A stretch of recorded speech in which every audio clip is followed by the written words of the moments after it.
আচ্ছা একটা কথা বলুন তো, এখানে ঠিক একইভাবে ধর্মনিরপেক্ষতার সংজ্ঞাটা বা ধর্মনিরপেক্ষ সাজার চেষ্টাটা সেটাও কি খুব সিলেক্টিভ, বাছাই করা?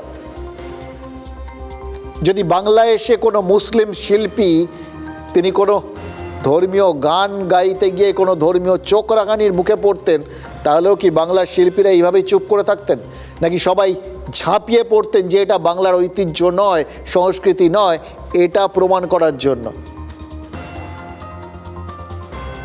হিন্দুদের ওপর অত্যাচারের প্রতিবাদ করাটা বোধহয় ততটা প্রগতিশীল নয়, এরকম ভাবছেন কি তারা?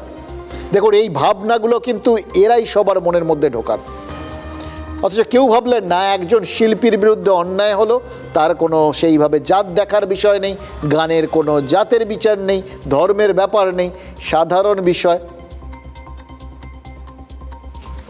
কেউ ভাবেন না। দেখুন, লগ্নজিতা একা লড়াইটা চালিয়ে যাচ্ছেন। আগেই জানিয়ে দিয়েছিলেন দেবী চৌধুরানী সিনেমায় ওই জাগমা গানটা তিনি সব অনুষ্ঠানে গাইবেন। প্রতিবাদ জানাতে তিনি কথা রেখেছেন, ওই গানের পরেই কোট আনকোট সেকুলার বলে তিনি লোকজনকে যথাযথ বার্তাও দিয়েছেন। একটা সেকুলার গান।